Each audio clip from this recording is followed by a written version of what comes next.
Today we're going to look at the C6 platform for MacDev. It's the newest Cyborg, even though it's a little bit older of a marker. Really, it's one of the best shooting Cyborgs in my opinion. The problem with these, they were released with transducers, so electronic means to measure pressure, and those transducers unfortunately went bad pretty frequently, and so it gave this marker a bad rap. But that it really doesn't mean that this gun can't shoot well and that it doesn't shoot well. So anyways, today we'll look at one of the main problems that you'll run into with this stack tube design, and honestly it's most stack tube designs, and that is a couple different leaks. So we'll take the bolts out here real quick, and then we'll kind of talk about some different leaks that you could experience, one coming through the grip frame and one coming through the top of the marker through this slit, this hole in here. And so to diagnose that, we're going to pull the drivetrain out, which is a cool design, singular design in here, all encompassing. You get your valve, cup seal, your RAM, the RAM housing, and we're going to unscrew the RAM housing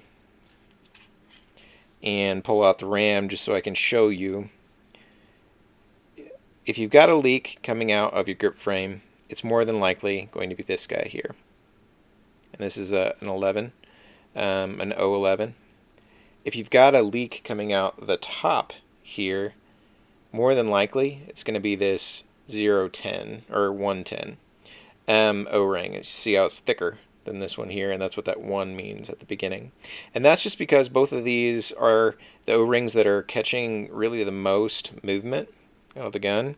It also makes it super simple, I mean easy to diagnose, but that's more than likely going to be your issue there. Now, there are some other things. We won't get into valve issues now today, but on the RAM housing, there are a couple of O-rings that you could look at if you've changed the ones out in the RAM out and they're still not, you're still getting the leaks here.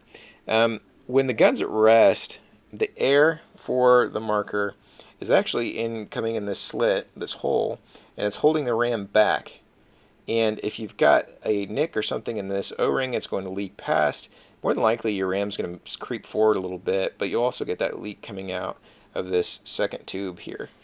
If you've got a nick or an issue with this O-ring when the gun is at rest, it's going to bleed through the solenoid. So that's two O-rings that you could look at if the RAM O-rings don't fix it.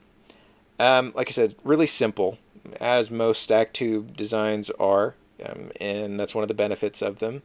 But like I said, this is a great shooting marker. It's really fun to shoot, and it's really easy to maintain. And I still honestly recommend it. Transducers or not, you can get these balanced out and shooting really well. So if you've got one, congrats. You've got an excellent firing and shooting marker that can really keep up with anything regardless of what age it is.